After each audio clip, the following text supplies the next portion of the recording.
The French doll market reached its golden age in terms of prosperity, in terms of its reputation as being the pinnacle of doll making during the 1870s and 1880s. By the 1890s, the French doll market was starting to have heavy competition from German makers, and by the end of the 1890s, the French doll market found himself on the brink of despair. Many of the important doll firms at that point merged together to form a syndicate of doll makers called today by collectors SFBJ.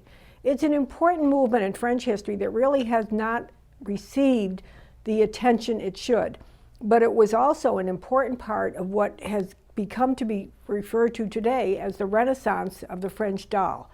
It took place from 1899, beginning with the beginning of the SFBJ group, and continuing on through the 1920s and into the 1930s with a series of wonderful cloth studio dolls that were also being presented, and many of these were on display in the Musée de la Poupée. Sammy Oden worked very hard to try to promote an appreciation and understanding of the importance of this time in doll history. So Sammy Oden worked very hard to try to bring an appreciation for the dolls from this Renaissance movement to collectors' attention.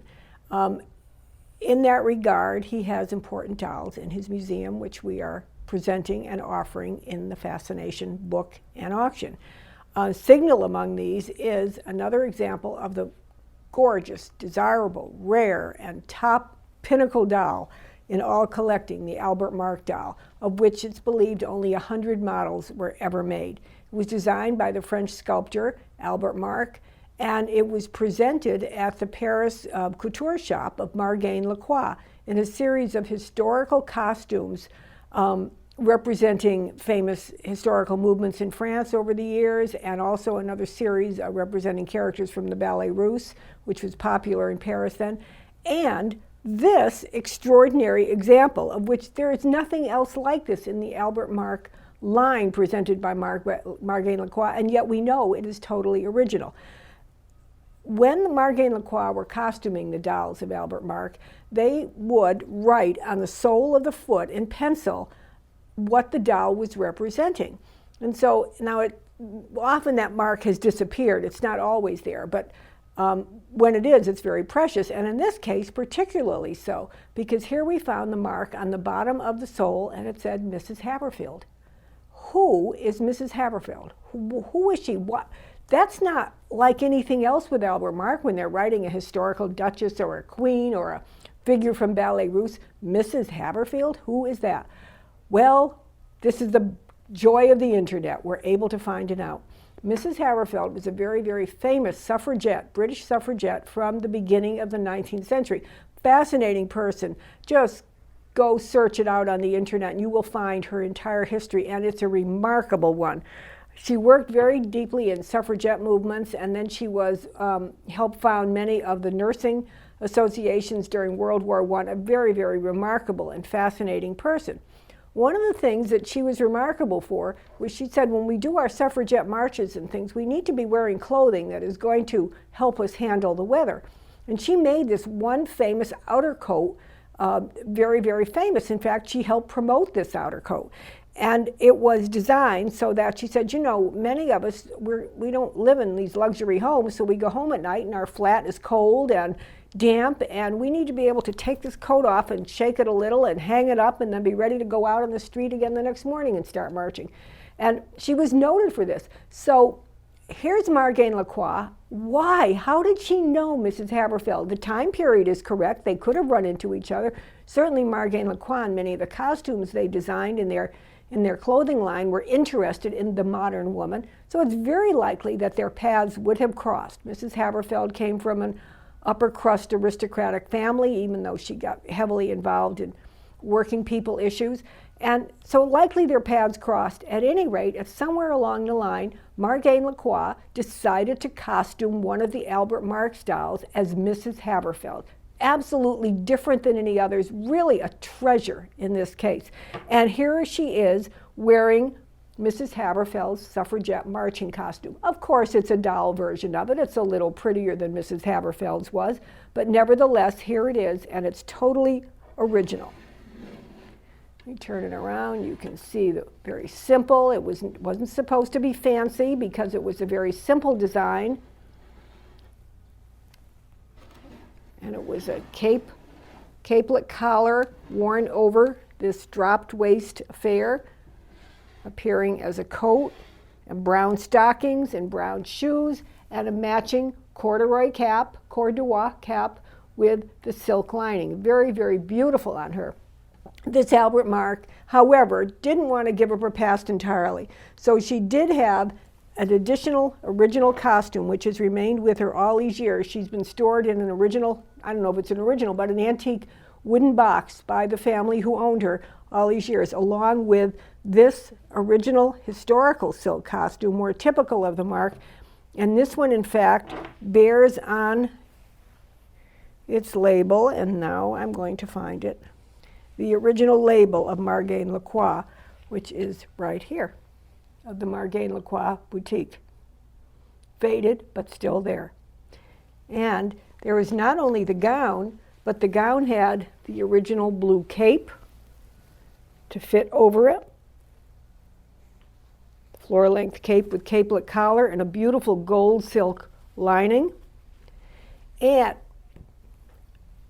an original little purse with pearl trim, and the original kids, cream kid shoes or slippers in this case, with the Alart label on the bottom, which is the original shoes worn by the Albert Marc dolls, and even with her own piece of lingerie, a beautiful, beautiful peignoir, mauve silk with beautiful lace trim.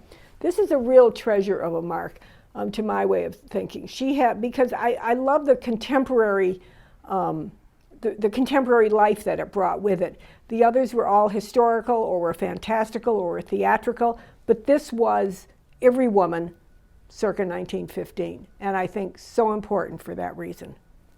Now, Margane Lacroix not only costumed the Albert Marc doll, but she also costumed a series of dolls made by SFBJ, and many of them wearing similar type costumes. We know this because around 1914, a series of dolls were purchased from the Margane Lacroix company with her original costumes, and these included Albert Marc dolls, and it included SFBJ models in this particular face. And they were purchased and sent to the Carnegie Institute in Pittsburgh, where many of them have been retained to this day. And so here we have a wonderful example of one of the SFBJ dolls costumed by Margane Lacroix. And how do we know? Because it has the original Margane Lacroix label inside the costume. Very, very precious to find. And it also has a mark of the area in which it is representing in Russia. And it's a very, very beautiful costume, wonderfully detailed. Even to can you see the little harem pants down below? Can you see the embroidery work on the shoes? Very beautifully done. And once again, the fur trim around the outside. Once again, I want to turn it around so you can see the detail on the back. It's like a linen woven jacket or tunic, and it has all of these embroidered details on it. It's just superb. And another example of the SFBJ model costumed by Margane Lacroix is this important example right here. And let me show you the detail work on this. These were not folklore dolls in the traditional sense of folklore dolls.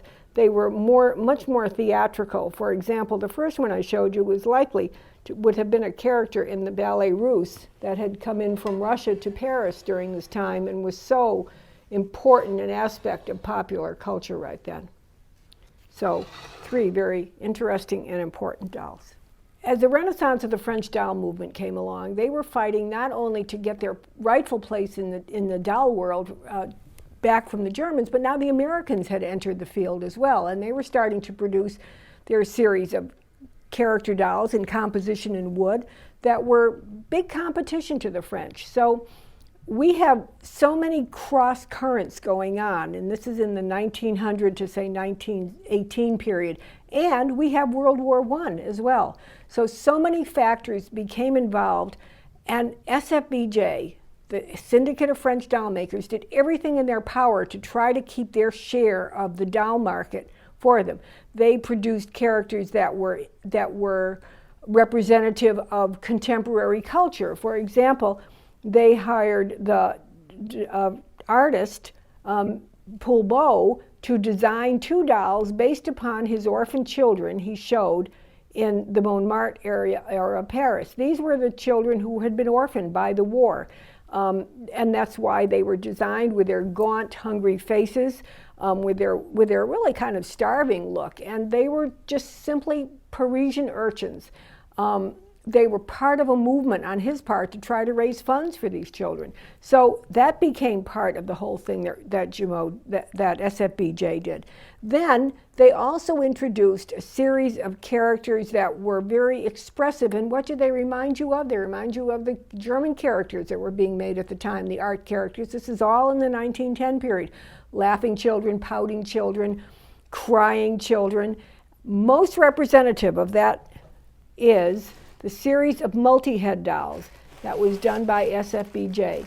You would buy this doll right here, and he has that wonderful flocked hair that is so desirable that SFBJ really perfected on their dolls. They had solid domed bisque heads, and then they put hair, the hair was matted to the head in this very flocked, almost like a closely cropped look. It's just beautifully when it's still intact, which it is on him. So look, here we have a crying boy, but I want to show you what else happened. When you bought it, you got 2 additional heads. You got this one, the laughing boy, and you got this one, another very serious boy. And look at the bottom of the neck, how curious that is. It was a special system that was designed by SFBJ, so a child could simply turn the head of the one that's on the body, remove it, put this in, turn it, and it would lock in place, and they could play with the doll for whatever mood they want. Now, this multi-head concept was big in Germany at the time. It was also big in America. There were a lot of companies who made it. I personally have wondered over the years, who thought that a child would think it would be a great idea to take a head off of a body and put another head on? This is a little bit creepy in my way. I don't think I'm far from the truth, because actually these dolls never really took off. There wasn't a big market for them, and guess what that means today? What does that mean? They're rare. They're very rare. So when you can find a multi-head series with the intact heads, with the intact mechanism, that is great to have. Now, they also tapped into another movement that was big at the time, the googly movement, which had been inspired by Rose O'Neill's Cupid doll, and then started being made by all sorts of other doll makers. And SFBJ introduced their googly model as well. And we have a wonderful example. There are pouty face models. SFBJ made their 252 pouting child. And here it is in a large size, which is so rare, and really beautiful quality of bisque, and the larger size really allows the characterization to come through, which it does in this. We have other rare examples here. Here's another boy with wonderful flocked hair. We have rare examples. Here's this very pouty little fellow right here. This one you can look for many years and never find this. It was evidently not terribly successful. And again, what does that mean in the market today? It means it's very rare today. And to me, this is such a great face. I've known children like that. It's just wonderful. So here we have an example. Sammy Oden's collection has an example of virtually every model made in the SFBJ line. So someone who wants to have a serious study of these dolls, this is a great opportunity. We put an appendix at the back of the book showing all of the heads in numerical order, so you can have it as a future reference guide to these too. And now I'm going to show you one more category of dolls from the Renaissance of the French doll. When you look at these dolls, what is the first thing you think? You think a 5-letter word. You think Lenchi. You're wrong. These are not Lenchi dolls. These were all dolls that were made in France during the Renaissance of the French doll movement in the mid-1920s through 1930s, and they are so characteristic of Lenchi dolls. This one and these two in particular were almost exact copies of Lenchi dolls being made, but they weren't. They were being made by one of the several French doll makers in Paris at the time, and their quality of work was fabulous. They had wonderful, imaginative, stylish costumes, great expressive features, vibrant colors in their fabric. They never reached the market that Lenchi had reached, and they consequently, were not as successful as Lenchi was. Well, again, that's good and that's bad. That means they didn't sell that many at that time, so what does that mean for collectors today? When you can find one, and this little girl is such a perfect example. She is so pristine and so fresh, and everything about her is so want to have her, that it makes them even more valuable because you can look for years and years and years and not find another one. Some of the examples we have from Sammy's collection, we have Poire, we have Renault, we have other great models. Some have original costumes, all have original costumes. Some have original labels, some have original boxes. They're great dolls, and you will find wonderful examples of these in the collection of the Musée de la Poupée, dolls owned by Sammy Oden that were exhibited in that museum in Paris for the past 2 decades. This concludes our presentation of dolls to be presented in January 2017 at Theriault's famous January. If it's January, it must be Theriault's auctions.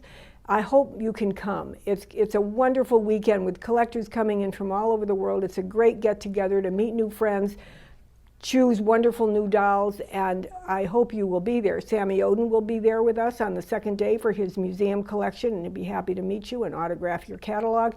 And please, join us. If not, join us in spirit. Join us on the internet live at the time with our live audio-video feed, and enjoy the 2 full days of festivities on Saturday and Sunday, January 7 and 8. Thank you very much.